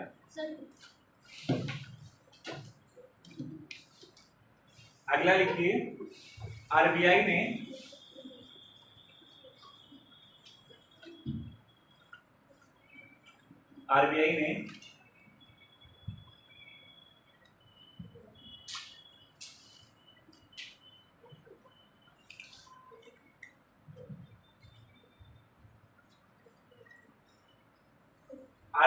पेमेंट विजन 2025 नाम का डॉक्यूमेंट लॉन्च किया। ये कुछ रिसेंट फाइनेंशियल डेवलपमेंट हुए हैं जो कभी कभी अक्सर पूछ लेता है, तो मैंने कहा इसको दिखा देता हूँ। आरबीआई कौन है? भारत का सेंट्रल बैंक। कौन है इसके गवर्नर? शक्तिकांत दास। अच्छा एक बात बताइए, स्टेट के गवर्नर को क्या बोलते हैं? हिंदी में राज्यपाल बोलते हैं। और आरबीआई के गवर्नर को हिंदी में क्या बोलते हैं? बताइए। स्टेट के गवर्नर को राज्यपाल बोला जाता है, तो आरबीआई के गवर्नर को हिंदी में क्या बोलते हैं? जो लिखा हुआ होता है, मैं धारक को 10 रुपए अदा करने का वचन देता हूँ, गवर्नर बोलते हैं। उनको हिंदी इंग्लिश दोनों में गवर्नर ही बोला जाता है। ठीक है, उनको राज्यपाल नहीं बोला जाता। ठीक है, आपका नाम क्या है? तभी आपके अच्छे प्री में अच्छे नंबर है, वो उन्होंने बताया ना। है कोई? अरे इसका यह लिखिए, आगे लिखिए, यह समग्रता उसी में लिखना है। सर आरबीआई ने कौन सी स्कीम लॉन्च कर ली है? Payment vision 2025। Payment vision 2025। या सब ये लिखिए, उसी में लाइन चेंज करके लिख सकते हैं, डैश डाल के, या समग्रता कॉमा, यह समग्रता कॉमा समावेश, यह समग्रता कॉमा समावेश कॉमा नवाचार। नवाचार मीन्स इनोवेशन और समावेश मीन्स इंक्लूसिव। अच्छा, इंक्लूसिव डेवलपमेंट का क्या मतलब होता है? समावेशी विकास जब आप लोग सुनते हैं तो उसका क्या मतलब होता है? बिल्कुल, सबका लाभ है, सबका साथ, सबका विकास। इसका मतलब सरकार जब भी संसाधनों का आवंटन करेगी तो वो इस बात के बेसिस पर डिस्क्रिमिनेट नहीं करेगी कि वो गरीब आदमी। सरकार की पहुंच, सरकार के भारत में रहने वाला अंतिम आदमी तक उसकी योजनाएं सरकार के लिए होगी। क्योंकि कॉन्स्टिट्यूशन क्या कहता है कि constitution of India can not discriminate on the basis of caste, sex, religion, occupation, क्योंकि बिना किसी भेदभाव के सबके साथ बराबरी का व्यवहार करेगा। चलो आगे बढ़िए। मैं क्या लिखा रहा था कि नवाचार, उसके बाद लिखिए संस्थागतकरण, कॉमा के बाद संस्थागतकरण और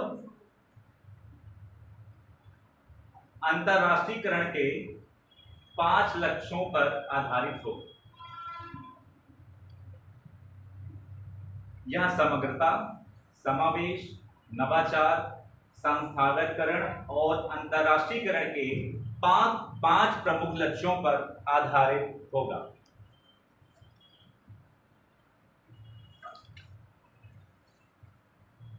अगला डैश देके लिखिए, स्टार बना के लिखिए उसी में। इसका उद्देश्य सुरक्षित, तेज, सुविधाजनक और किफ़ायती ई पेमेंट का विकल्प विकसित करना। इसका उद्देश्य सुरक्षित, तेज, सुविधाजनक और किफ़ायती ई पेमेंट मतलब कि इलेक्ट्रॉनिक पेमेंट का विकल्प सुनिश्चित करना या डेवलप करना जो भी आते हैं। किफ़ायती इलेक्ट्रॉनिक पेमेंट का विकल्प सुनिश्चित करना।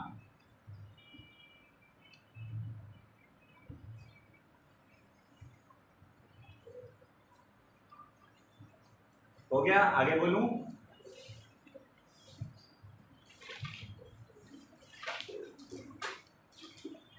हेडिंग डालिए नियो बैंक।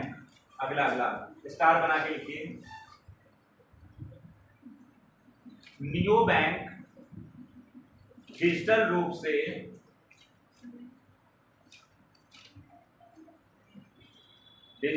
से कार्य करने वाली एक फिनटेक कंपनी है। फिनटेक कंपनी है। फिनटेक कंपनी है। उसी में लिखिए इनके पास अपना स्वयं का लाइसेंस नहीं होता। इनके पास अपना स्वयं का लाइसेंस नहीं होता।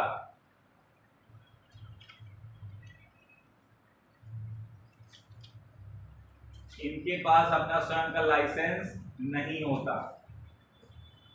ये बैंकिंग सेवाएं प्रदान करने के लिए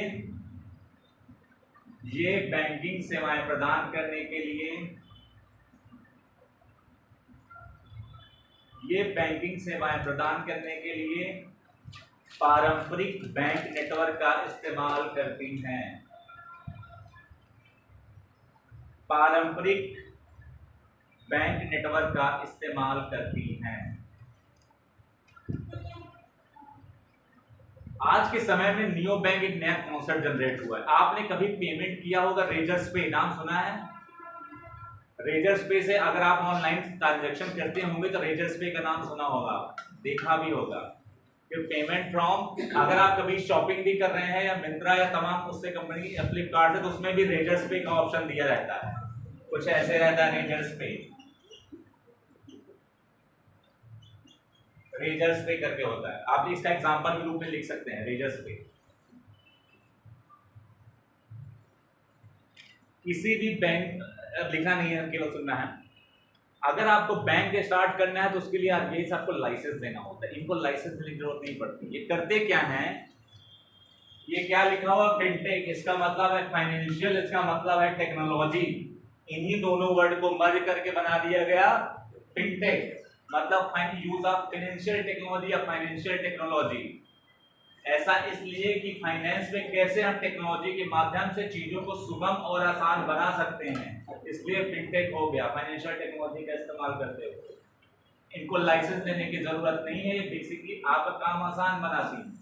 आपने जब कोई फॉर्म भरा, यूपीपीएससी का फॉर्म या यूपीएससी का फॉर्म भरा होगा, तो आपके सामने ऑप्शन में आता है आप यूपीआई पेमेंट करना चाहते हैं, भारत पेमेंट करना चाहते हैं, ऑनलाइन डेबिट क्रेडिट कार्ड के थ्रू करना चाहते हैं, या पेटीएम के माध्यम से करना चाह रहे हैं, या एनईएफटी नेट बैंकिंग के माध्यम से करना चाह रहे हैं।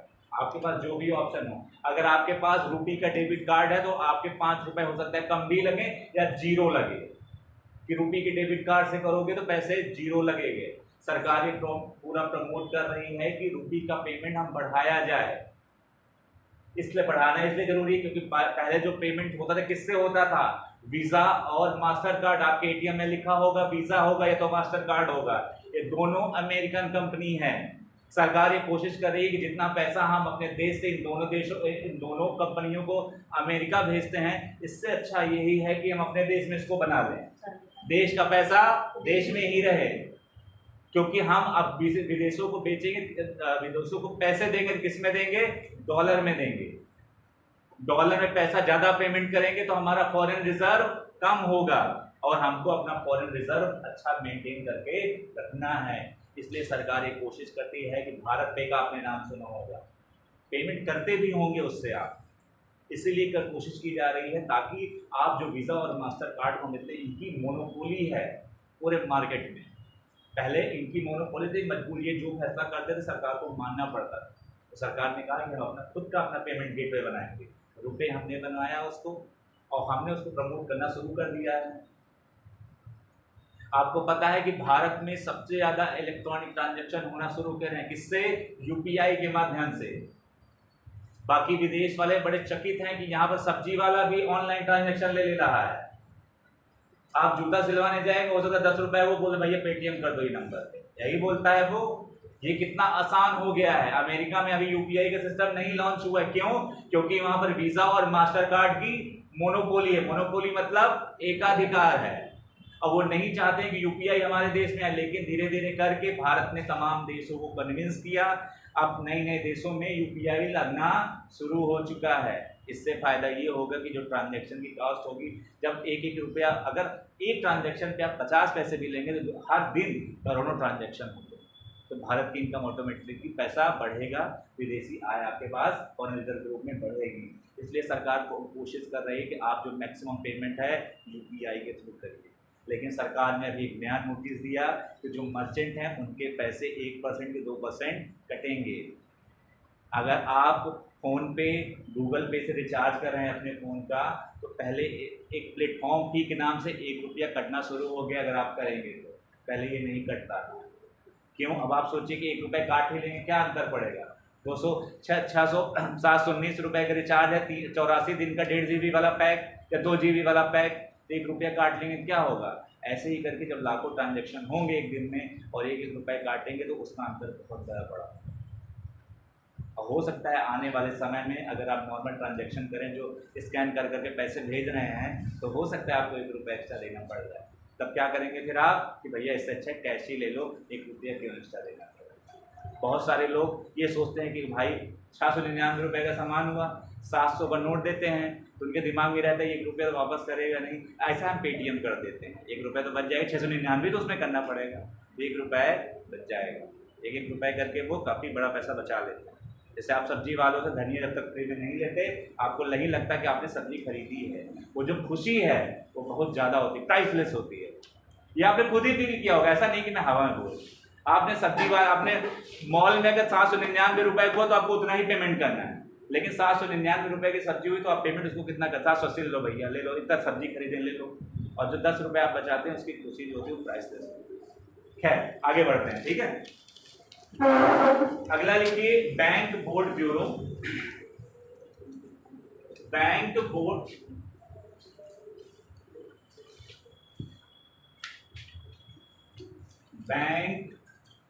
बोर्ड ब्यूरो, इसकी स्थापना केंद्र सरकार, केंद्रीय वित्त मंत्रालय ने 2016 में की।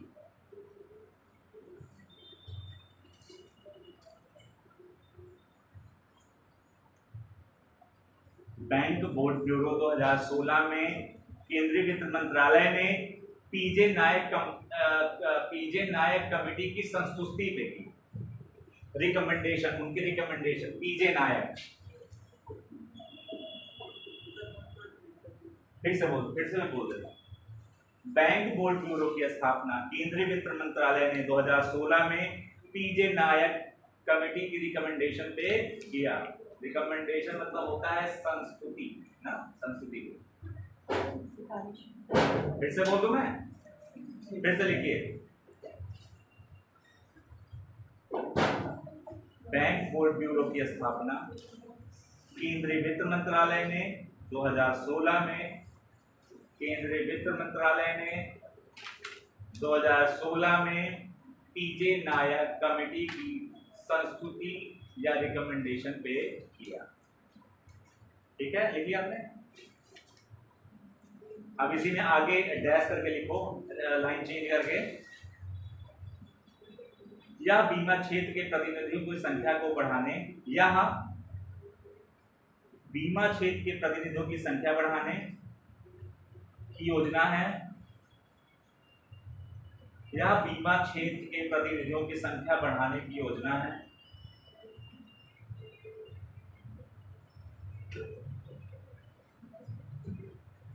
या बीमा क्षेत्र के प्रतिनिधियों की संख्या बढ़ाने की योजना है। अगला पॉइंट लिखिए, इनका मुख्य कार्य सार्वजनिक क्षेत्र के बैंकों, इनका मुख्य कार्य सार्वजनिक क्षेत्र के बैंकों तथा सरकारी स्वामित्व वाले सार्वजनिक क्षेत्र के बैंकों तथा सरकारी स्वामित्व वाले वित्तीय संस्थानों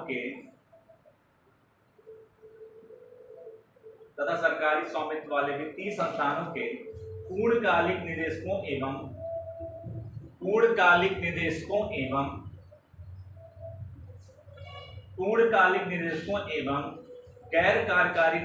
गैर कार्यकारी निदेशकों की नियुक्ति की सिफारिश करना। फिर से लिखो, सार्वजनिक क्षेत्र के बैंकों तथा सरकारी स्वामित्व वाले वित्तीय संस्थानों के पूर्णकालिक निदेशकों एवं गैर कार्यकारी निदेशकों की नियुक्ति के लिए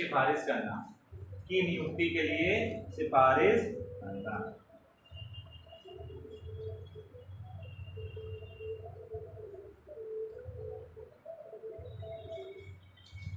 आपने गिग नेटवर्क का नाम सुना है?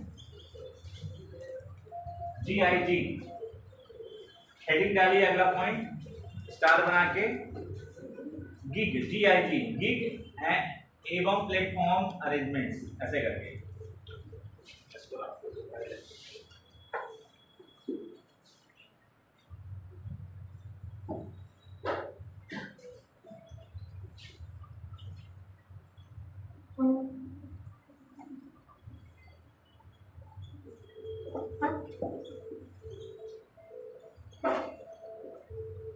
गिग एवं प्लेटफॉर्म नेटवर्क्स, इसमें लिखिए, अस्थायी कर्मचारियों को रखे जाने की बजाय, अस्थायी मतलब परमानेंट नेचर, अस्थायी कर्मचारियों को रखे जाने की बजाय अल्प अवधि के लिए कर्मचारियों की व्यवस्था।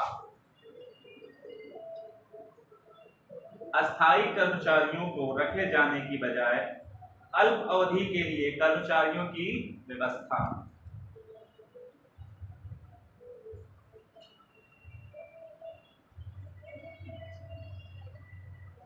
अस्थायी कर्मचारियों को रखे जाने की बजाय अल्प अवधि के लिए कर्मचारियों की व्यवस्था।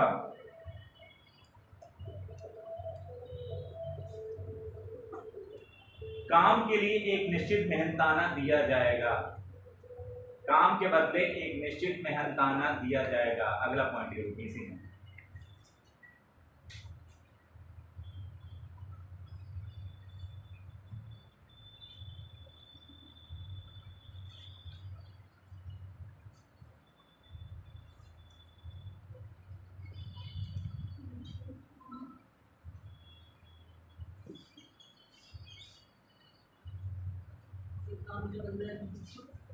मैं फिर से बोलता हूँ, मेहनताना दिया जाए।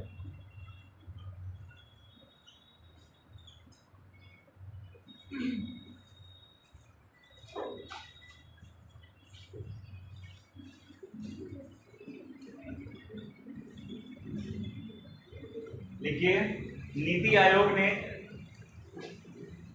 एक रिपोर्ट जारी की जिसका नाम था India's booming gig and platform economy. अभी इसके बारे में बताता हूँ है क्या है। अगर आपसे पूछ ले कि गिग इकोनॉमी का जो रिपोर्ट जारी करता है वो कौन जारी करता है? नीति आयोग। नीति का पूरा नाम नेशनल इंस्टीट्यूशन फॉर ट्रांसफॉर्मिंग। किसने किसको रिप्लेस किया? लास्ट योजना आयोग का कौन सी थी? 12वीं या 11वीं? नीति आयोग का पदेन अध्यक्ष कौन होता है? प्रधानमंत्री। और नीति आयोग के उपाध्यक्ष इस समय कौन है? कौन? बीवी है, मुझे नहीं पता, आप बताओ। अमिताभ कांत कौन है? चलो मैं अभी बताता हूँ G20 के बारे में। चलो लिखिए, नीति आयोग ने एक रिपोर्ट जारी की, जो रिपोर्ट का नाम था ये, ठीक है। इसी के बेसिस पर उन्होंने अपनी रिपोर्ट में बताया था 2020 से, अगला पॉइंट लिखिए, 2020 से 21 तक 77 लाख श्रमिक गिग अर्थव्यवस्था का हिस्सा थे। 2020-21 तक 77 लाख श्रमिक गिग अर्थव्यवस्था का हिस्सा थे। क्या हुआ?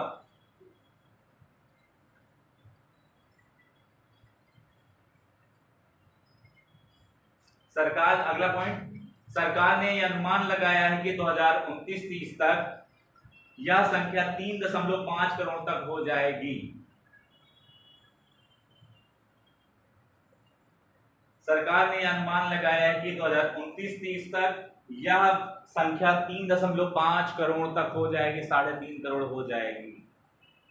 इसका मतलब यह है कि सरकार ये कोशिश कर रही है कि परमानेंट नेचर के जॉब को खत्म किया जाए, अब शुरू किया जाए कॉन्ट्रैक्ट टाइप के नौकरी देना। क्योंकि अगर आप परमानेंट, अगर आपको अधिकारी बनाएंगे तो 60 साल के पहले रिटायर कर नहीं पाएंगे, आपको भत्ते अलग देना पड़ेगा, अलाउंसेस अलग देना पड़ेगा, मेडिकल आपको चोट लग जाएगी, कहीं बीमार हो जाएंगे, अलग पैसा देना पड़ेगा। इससे अच्छा है कि 20,000 तो एक आदमी को रखो, 1 लाख रुपए माना आपकी 20 साल बाद सैलरी हो गई, उसी 1 लाख में 5 लोगों को रख लेंगे। इसलिए जितना जल्दी अधिकारी बन जाओगे उतना जल्दी आसानी होगी। आने वाले समय में सबसे ज्यादा नौकरियां खाने वाला है आर्टिफिशियल इंटेलिजेंस, और सरकार की भी मंशा नहीं है नए कर्मचारियों को नियुक्ति करना। आप देखिए सेना धीरे धीरे कम हो जा रही है। 4 साल के लिए कौन सी योजना आई थी? अग्निवीर। 4 साल के लिए इसलिए ला रही है क्योंकि वो चाह रही है कि आपकी जवानी को इस्तेमाल कर लिया जाए। यही तो है, जब तक आपके हाथ में दम रहेगा तब तक आप बंदूक उठा के लड़ पाएंगे, देश के लिए कर पाएंगे। अभी आने वाले 4 समय के लिए कैसे करेंगे? ये क्वेश्चन मार्क है।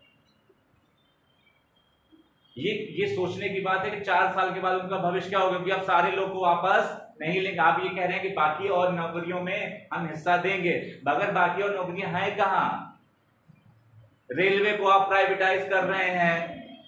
प्राइवेटाइजेशन जब करेंगे तो जाहिर सी बात है कि 50,000 देने से अच्छा 10,000 के 5 रख लो, तो रेलवे को फायदा होगा कि नहीं? तो धीरे धीरे करके पहले पीसीएस की पोस्ट कितनी आती थी, इस बार कितनी आई है? 173 ऐसा कुछ ही आई है ना। पहले पीसीएस की पोस्ट बहुत आती थी। अगर आप ऐसे करेंगे तो ऐसे ही अभ्युदय क्लासेस कितनी जगह चल रही हैं। 173 पोस्ट के लिए मतलब आप सोचिए कि सबसे लड़ाई आप कर रहे हैं एक सीट को अपने लिए कब्जाने के लिए, और ये बहुत समस्या है। इससे मैं पर्सनली बड़ा दुखी हूँ, क्योंकि मैं भी उसी सिस्टम का पार्ट बन के आया हूँ 7 महीना पहले, दिन रात रगड़ रगड़ के दाल चावल खा खा के।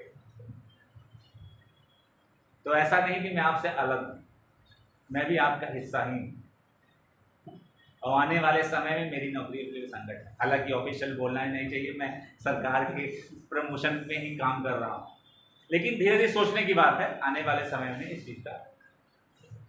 तो जब धीरे धीरे करके आर्टिफिशियल इंटेलिजेंस और ये नौकरियां आपको खाएंगे, तो इससे जितना जल्दी सिलेक्ट हो जाओगे उतना जल्दी फायदा है।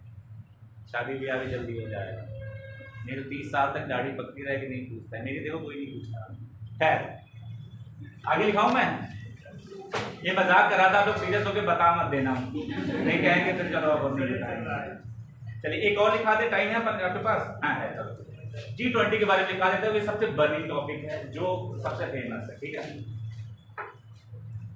लिखिए G20 का गठन 26 सितंबर 1999 को हुआ। ये लास्ट टॉपिक है, इसको पढ़ा दे जल्दी जल्दी फिर आगे। G20 का गठन 26 सितंबर 1999 को हुआ। इसके कुल 20 मेंबर हैं। G20 का गठन 26 सितंबर 1999 को हुआ।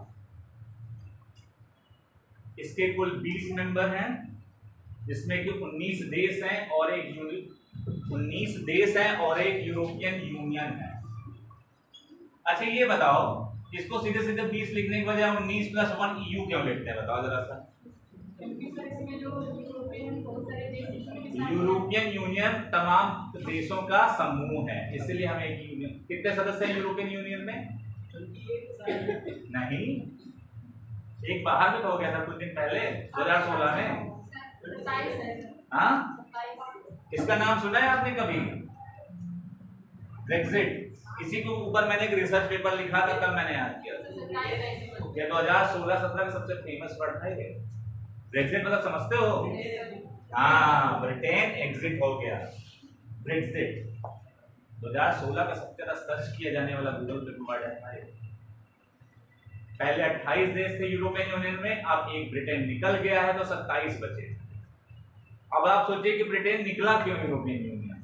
ब्रिटेन 2-3 बार ऐसा कर चुका है, निकला अंदर आया, फिर निकला फिर अंदर आया। क्या कारण हो सकते हैं? एक आध पॉइंट बताओ, फिर मैं आगे बढ़ूँ। जाहिर सी बात है, जब परिवार में आप साथ रहते हैं तो हो सकता है आप ज्यादा पैसे कमाते हो तो सबको बस खर्चा देना पड़ता हो और मिलता कुछ नहीं हो।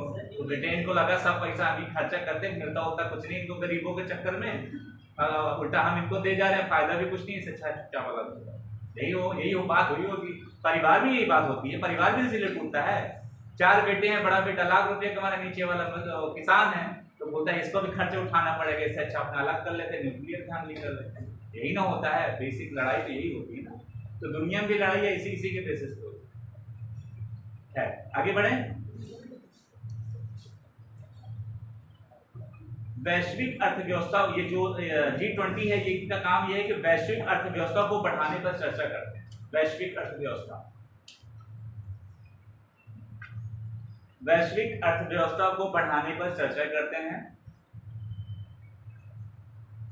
पूर्ण विराम, आप लाइन चेंज करें फिर डैश डालिए। प्रारंभ में या वित्त मंत्रियों एवं केंद्रीय बैंकों के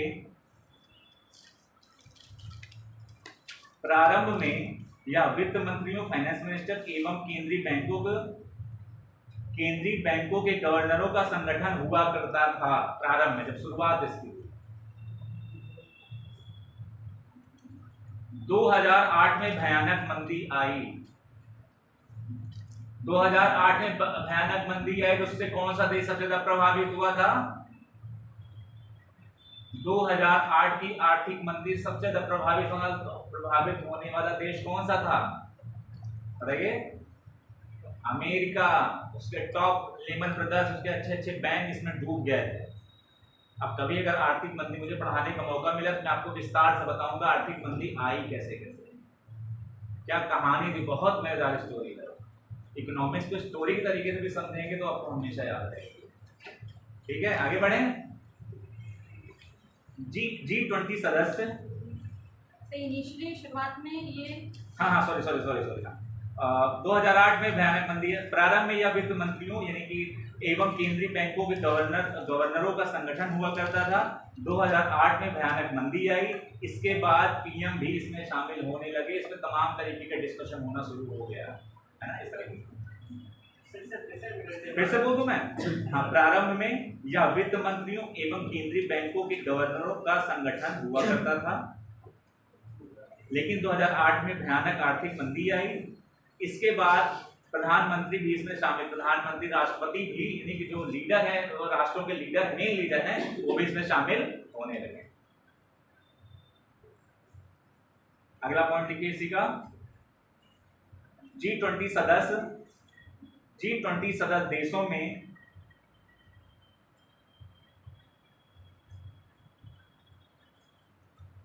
G20 सदस्य देशों में वैश्विक जीडीपी का 85%,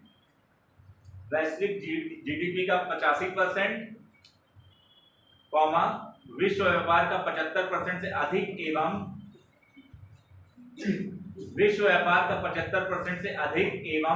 विश्व की लगभग 2/3 आबादी है।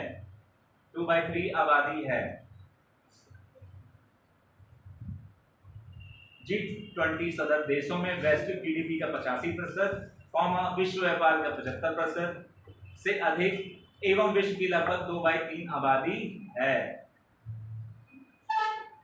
2022 का G20 किसने अध्यक्षता की थी? इंडोनेशिया। 2023 का और 2024 का करेगा ब्राजील। G20 का जो मोटो है, जो विषय है, वो क्या है? मोटो क्या है? वसुधैव। इसका क्या मतलब होता है? वसुधैव कुटुंबकम का क्या मतलब होता है? One earth, one family, one future. ठीक है, अगला लिखिए। G20 अध्यक्षता के तहत G20 अध्यक्षता के तहत एक वर्ष के लिए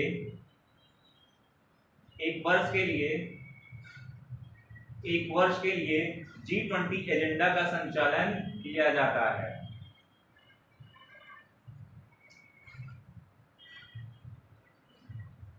वर्ष के लिए G20 का संचालन किया जाता है या शिखर सम्मेलन का आयोजन किया जा सकता है, तो ये लिख सकते हैं। G20 में 2 समानांतर ट्रैक होते हैं। G20 में 2 समानांतर ट्रैक होते हैं।